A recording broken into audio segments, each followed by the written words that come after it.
was like, what were you doing with my drapes? The drapes that were hanging in the apartment. I never got the answer to that.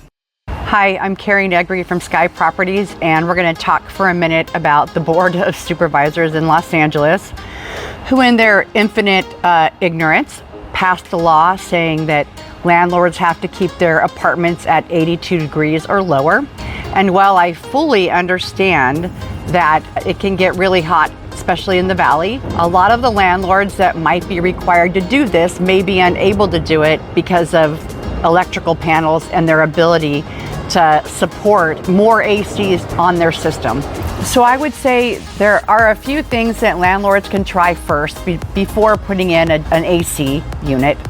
You can try blackout curtains. You can try adding fans in the living room and bedrooms, ceiling fans that is. I can understand why they would want tenants to have a cooler apartment, and I do understand that there is global warming and that things could be getting warmer and hotter. I just want to make sure that people understand that there are sometimes not easy solutions to doing what is right. And a lot of landlords are going to struggle with getting their apartments down below 82 degrees because they don't have the systems in place and the electrical in place to make that happen.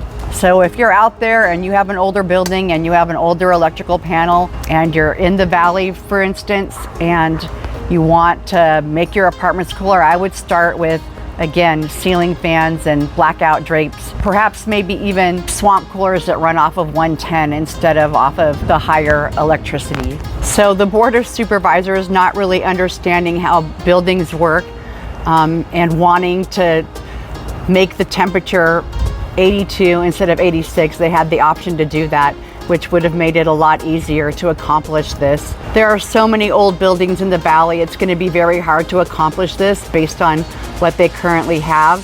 And of course, this is not the landlord's fault, and they've offered no financial solutions to help them achieve this goal either, which is very unfortunate. We have these beautiful buildings with great architecture, and in many cases to achieve this goal, it will probably diminish some of the architecture because they'll have to put ACs in places where they really shouldn't go aesthetically. So my company, Sky Properties, has always tried to save all things original, especially for buildings built in the 1920s, 30s, 40s, 50s. We try to preserve tile, we try to preserve things that distinguish it from other buildings, things that new construction will never have, like built-in cabinets, things like that. And I hope that putting an AC somewhere where it just really doesn't belong and can really affect the looks of a building, that I feel like in LA we should be preserving our buildings and treasuring them, especially since we have earthquakes and we lose a lot of our older buildings. I do think portable ACs are an option.